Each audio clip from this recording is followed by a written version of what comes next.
وعن ونكسب ضدك بالدعوة اللي نقص أو أشوفها يسوي هذا البرنامج كان واحد سودوين حفلة مشروع عجاسبي أو مركزي لوسمي قدوميها وحريها ينعى لها تبدأ اسمها وطني وسوي بقصكين ودك أمريكا تم تجمع مجرد من هذا الأسبوع كم رسالة ودك أمريكا وحنا شفنا ملاشة حفلة ساكن عيسو ولو عبوا هوتيل كمان هذا اسمه أفر بدن ودوري مركزي إن أي ورستان أو أي ديستان دكتور محمد اسماعيل فضل وسوى وبيها الربح تبدأ حسبها وطني والله هوري عن سلويه الذي يخبرني كان عليها حفلة ساكن وقعد الإندونيسيو مركا كدبنا dadweynuhu ay su'aal weydiin doonaan Dr. Maxamed Ismaaciil fadlan iyo hormood ka yahay dadkuna inta badan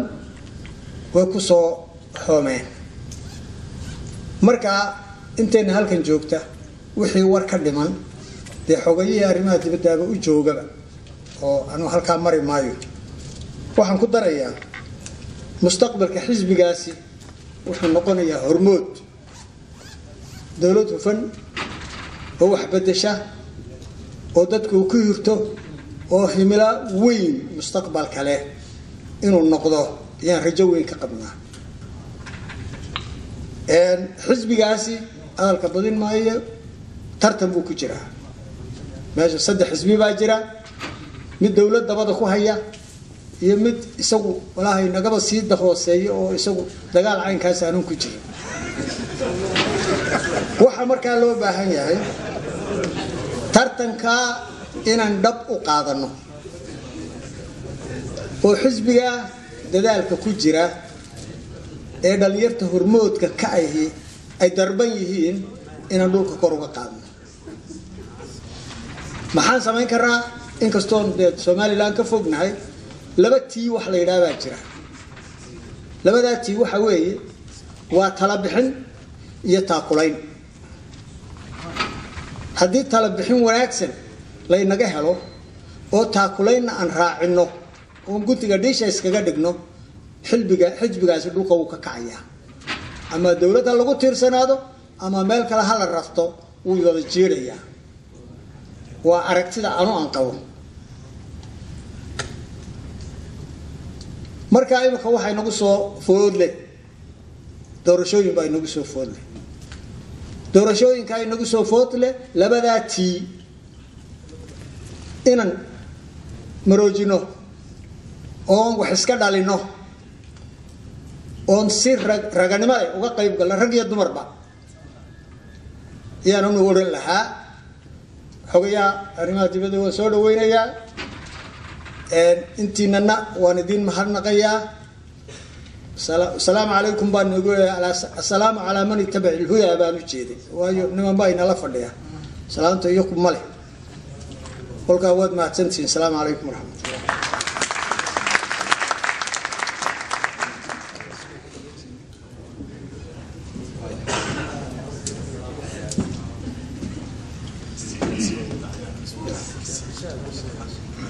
ويا اد ما تيان ادن aynu ismaqalno saaxiibayaal waxaan idinka codsanayaa mar kale qolooyin baa jira telefoonadooda aad u dhacayaan sida loo kala macruufad badan yahay qolooyinkaan ka mid ahay labadii saacadood mar buu soo dhacaa suuqa iyagu xaami maaha fadlan codka xidha daqiiqadaha aynu halkan joogno si aynu kala faa'iidaysano marka dadku isu yimaado waa la kala faa'iidaystaa kelmad ama weer aad faa'iidaysatid xataa waxbay ku tari kartaa waa hagaag waxaan soo dhaweyn doonaa mar kale isagana Cabdiraxmaan Odawaa soo dhow Mr.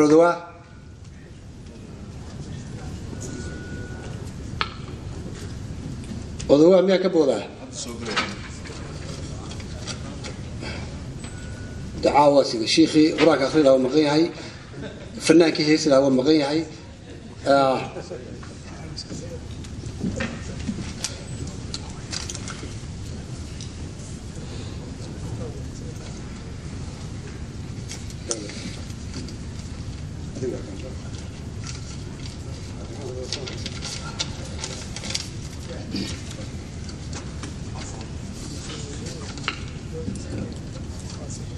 السلام عليكم ورحمة الله وبركاته. dadweynaha sharafta badan ee meesha isugu yimi magacaygu waa Cabdiraxmaan Faarax marka ugu horeysa waxaan mahad mudan dadkii ka soo shaqeeyay xafladan oo soo qaban qaabiyay waxa isagana mahad mudan xoghayaha arrimaha dibadda Dr. Fadal oo isagu xafladan loo sameeyay halkan nagu soo booqday waxa iyagana mahad mudan xildhibaanada senatorka ka socda ee Minnesota xisbiga Republicanka iyaguna meesha nala jooga inta ka bacday waxaan qodobo yar ayaan anigu halkan maanta ka sheegi lahaa marka ugu horeysa anigu shakhsiyan waxaan ahaa raggii ka soo shaqeeyay guushii kulmiye khaasatan waqtigii kulmiye oo luleynayay state kan Minnesota raggii ka shaqeeyay sidii uu kulmiye u hantiyi lahaa kursiga maanta ku fadhiyo ayaan ahaa aniga iyo rag kale badan waxa kamid ahaa oo Allah u naxariistay aan aaminsanahay maanta hadduu halkan joogi lahaa isagu laftigiisu nagu soo biiri lahaa xisbiga wadan ku soo biiri lahaa Allah u naxariistay Ismaaciil Xayraan inta waxaan kaga gudbayaa introduction ka yar inaan xoogaa qodobo yar ka yiraahdo anigoo maanta ku cusub inaan ku soo biiro xisbiga wadani shakhsiyan anigu waxaan oran lahaa ama aan ka hadli lahaa xoogaa marka ugu horeysa kaalinta aynu haddaynu nahay qurba jooga kaalinta aynu ka qaadan karno arrimaha ku saabsan wadankii aynu asalka u lahayn oo aynu ka soo hajinay kaalinta qurba joogu khaasatan horta anigu sidaan aaminsanahay waxa weeye dadka wadanka jooga weeye dadka isbedelka ama ka shaqayn kara ama waxyaabaha ama xataa codaynta samayn kara waa dadkii wadanka jooga annagu kaalintaan ka qaadan karno waxa weeye sidii aan ula shaqayn lahayn aynu u toosin lahayn ha noqoto xaq dhaqaale ha noqoto xaq talo iyo waxyaabaha noocaas marka khaasatan inkastoo aan idhaahno xisbiga wadani baan ahay ma noqon karno xisbiga wadani xubin khaas ah ee waxaanu nahay taageerayaasha xisbiga wadani ee ka jooga gobolka Minnesota sidaa daraadeed ayaan anigu u jeclaa axsaabta kale representatives-koodu joogaan gobolka Minnesota inaynu wada shaqayn fiican wada shaqayno maadaama inteenoo dhami waxa kaliya aan ka shaqaynayno waa horumarka iyo wanaaga xagga ka samaysma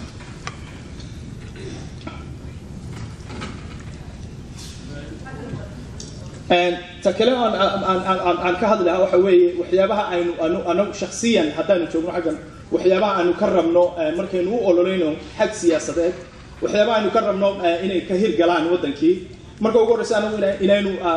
maaha keliya inaynu eegano sidii aynu magac iyo maamuus ama maal meesha ka heli lahayn intaynu ama shaqa lagu doorto meesha intaad tagtid wax ka soo qaadatid ama waxyaabaha noocaasa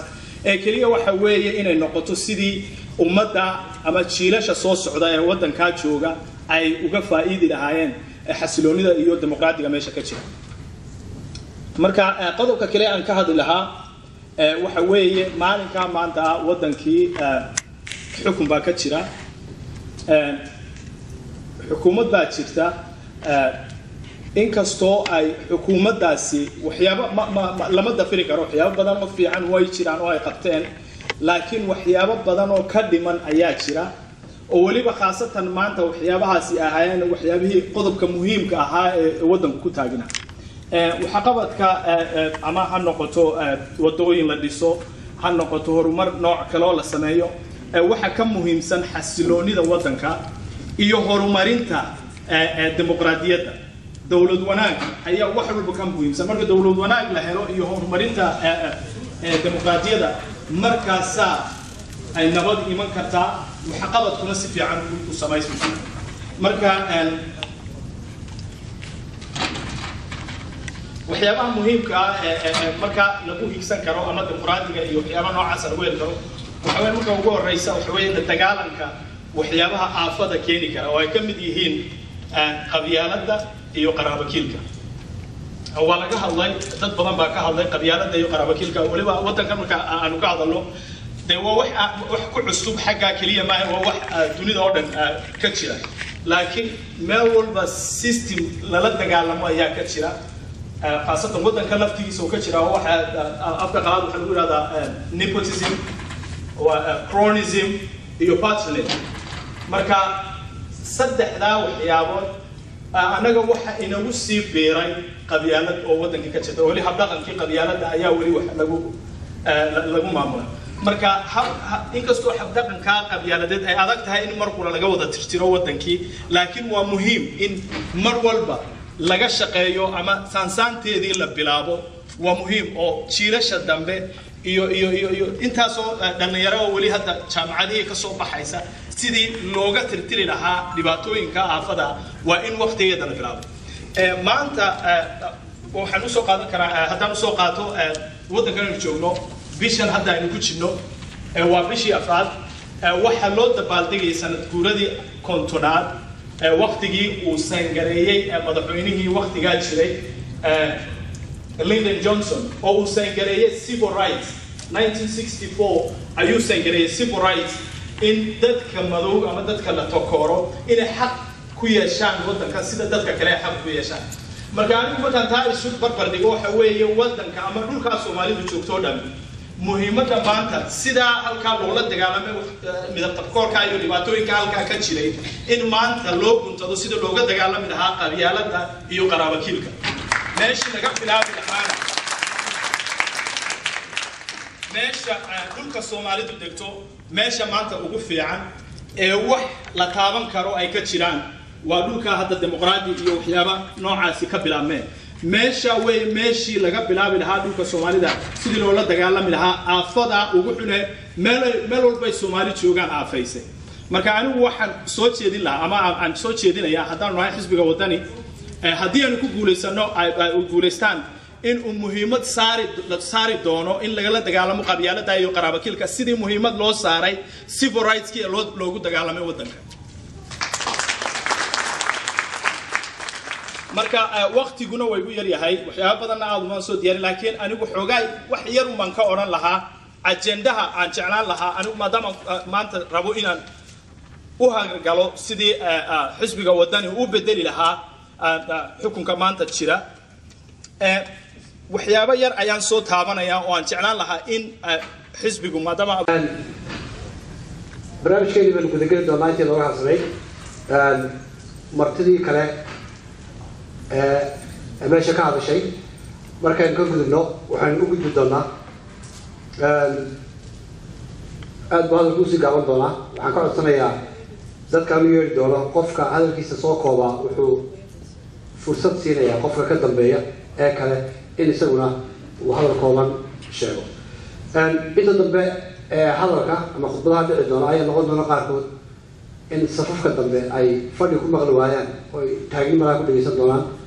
sidaan filayo mar dhow isku dhici doontaa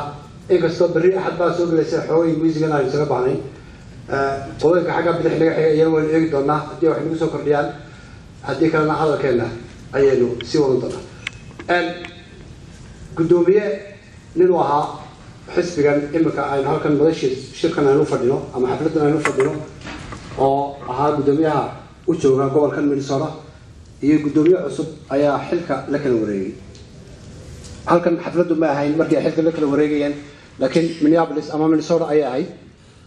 turbaa loo ciyaaray turkii nin baa badiyay ninna waa laga badiyay labada ninna garabkayga bidix buu fadhiyaa dhar cad buu soo gashaday ninna garabkayga midig buu fadhiyaa dhar madow buu soo gashaday labadaba waa soo dhaweyn doonaa laakiin labada waxaan ka codsan doonaa inay soo koobaan xilkii hore ninkii dhiibayay wuxuu qabtay iyo ninka dambe waxa uu damacsan yahay laba eray aan ku horeeyo mahad kale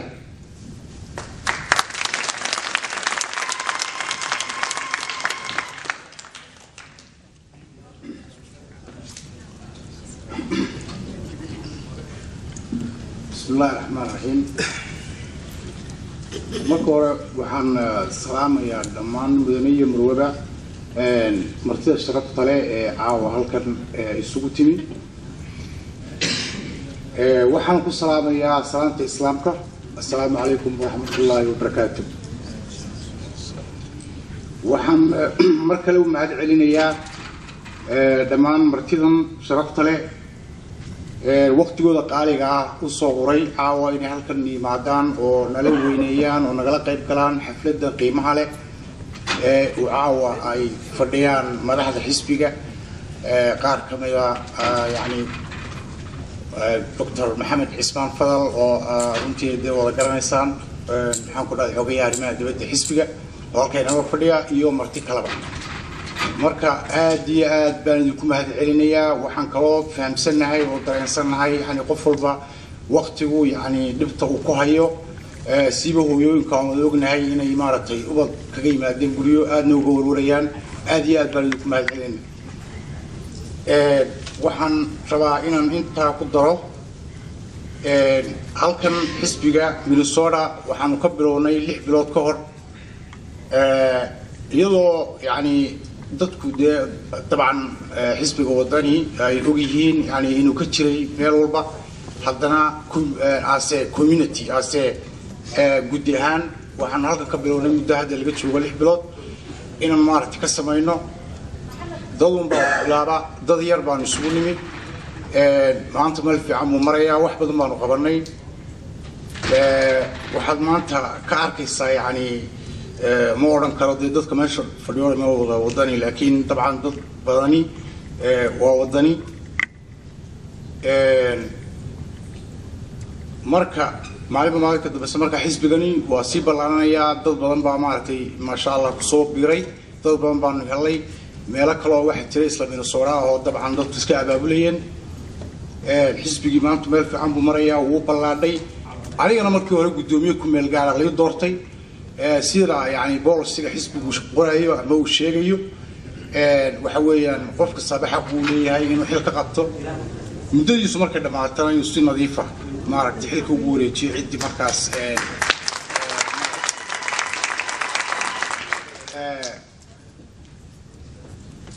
marka muddo xeerkayga waa dhamaaday doorasho la qabtay ayay u fadhiistaano bil u sameeyaano waraaqo u sameeyaan anu ma garanayo mashruuc kale dawladdu leedahay oo gudidaas intii public ka dhigtay open bil u sameysay hadii beed maayo anu way igu yariyay runtii aad bi igu yariyay waxaanay ahayd iyada tii ahayd inay koriso hay'adaas waa halbowle hay'adaas waxa weeyaan takaliya ee dariiqii loo mari lahaa corruption-ka xoolaha dawladdu around over $200 million bay raise karaysaa inta completely dawladdu shaqo ay qabataa dib u jirto dawlad yar marka Republican state doonayeen kala weeyaan oo dawlad ka kooban Somaliland ku waxay rabaan in dawlad kooban noqoto waa outsourcing shaqadeedo dhami contract bay bixisaa gaari hadii keenaysa ala hadii keenaysa wada hadii dhisiso kana hadii dhisiso adeer lacagta waxa loo guraa cashuur badan bay kurtaa cashuurta si fiican bay u kurtaa very effective cashuurtaas waxay deynay dadka ku noqoto oo distribute garowdo oo goboladu boorb wax ku noqdaan oo cirgaabo wax ku noqdaan oo hadii bid maylaas caamad wax ku noqdaan oo burcay berbera ku noqdaan oo distribute garowdo bay ahay laakiin afar qof hadii afka u dhigato waa mushkilad xaleenay wadani taas uu ka saareeyo la ogola waxa leenahay wadani uu siinayaa dadka dulman ee la haybsooco ee hadii bid maayo Soomaaliya oo dhan bad ku dulman laakiin Somaliland runtii ay cadaanto bulshadeedu way ka bislaatay xalay TV-ga wariyada ka bixinayeen bay weydiyo wuxuu yiri cadaalad darro Soomaaliya oo dhan cadaalad darro ku sameysay laakiin Somaliland meelaha ugu dadku conscious noqdeen ee runtii dareemayaan inay dadkaasu dulum mujtamac ay qabeen walina ay qabaan weeyaan dawladda laga rabaa sidii dhulkan aad joogtaan ba loo sameyn jiray de inay soo saarto oo itaalkooda ay taabis inta qabsan karaan taana waan sameeynaa tii gobolka loo diisay waxa laga filaysaan dawlad aan inta idinka dadkiina qurbaha jooga kursiga doonaysa oo soo hangalaysanin oo intii dabeetana abaarida ka dhaxorodo aanay dabeetana parachute ku soo noqonin dalka taana ugu sameynayno dalka dalka waan isu furaynaa maskaxda halkaa fadhida anigu waxaan qabaa Somaliland awoodeedii maskaxda halkaa fadhida ku jirta horumarkuna waa maskax bini aadam waanu isku xidhaynaa waanu ka faa'iideysan waa laga faa'iideynayaa Somaliland waxay leedahay waxaan qaran Suudaan man ka shaqayn jiray Suudaan baa sadran Suudaan sideena soo kale dibadda ka jooga hangool bay iskaga hayaan qof u yimaada ma jiro markaan la iyo intaan shaqayn jiro markaan isnaahno Somaliland ba ay ka samsaynay adeer markaan dagaalameyno inaga xarreynay oo soo raaxaysan ana waxay doonayaan inay Somaliland sida maaha Somaliland waa dalalka adduunka meelaha ay isugu runtii isku milmeen waar waxaan jecelahay maskaxiina iyo kuwa shaqaysta iyo kuwa dalalka waxtarka ka ah inay yimaadaan Somaliland والسلام عليكم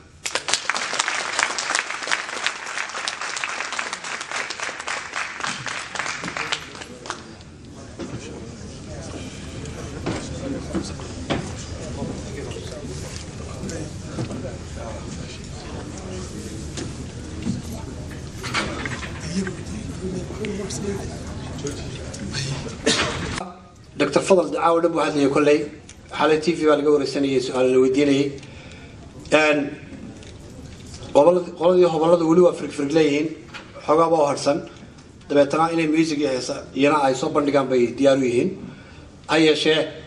عدي أن كبرت إنه إن دور سؤال ودينه إنه وقت كفاية سنين وعن جعل لها سؤاله فن إن قفكوا فرت تاجو دبعتنا سؤال شيء سأنو أدو سي دهرانه سكوبن وتلمامه أن عنكو بلابو فريسة صاحب البحر كفرت التاجية كوفية دكشن غريكا لما كوفية وايه ما أحبها كهورستاجي كوفية دعد بودا سودا ما مردا استاجي أنا أروح على العشي ذا وقف ونروح وحنا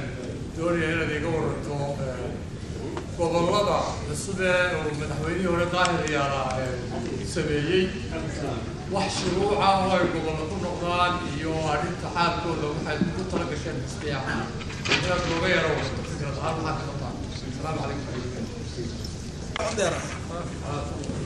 waxay la horta su'aal wanaagsan weeyaan runtii waana ajandayaasha deetagna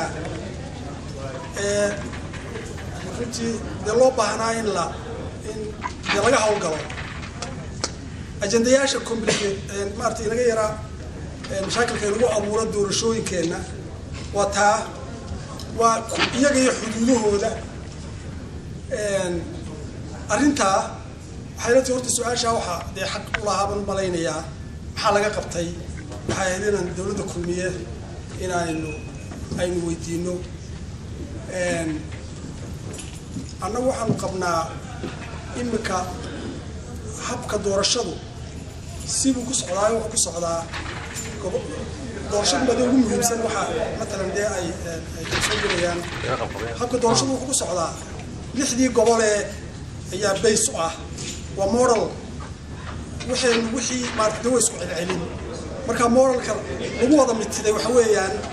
inaynu lixdaa gobol ka dhigno oo district aynaan u daadajin ee gobolka ay base ku ahaato ee annagu waxaan leenahay haddii xukunka haddaan nimaadno waanu de shuruucda iyo haddii baydmaayo xuduudeynta public debate iyo qiimayn ayay dee u baahan yihiin mararka qaarkood xisbiyadu dee doorashay rabaan oo dadku marka qof dee gobol la siiyey markiiba adigu dee cunaa iskaga duuli kari maysid laakiin waxaanu gelaynaa anagu runtii idinmaan sheegin anagu wadani haddaan nahay waxaanu qabnaa in ay inaga xidhantay wadahadalkii oo si aynu xal u doonno war dadkaaga haddaanad kaxaysanin oo waxaan intaad la doodo aanad dabeetana ogolaysiin laakiin haddaad dawladdu qalin iska qaadato laba reer baa isku dilaya tuuladayadii baad soo gashay marka waxaanu qabnaa in waqtigee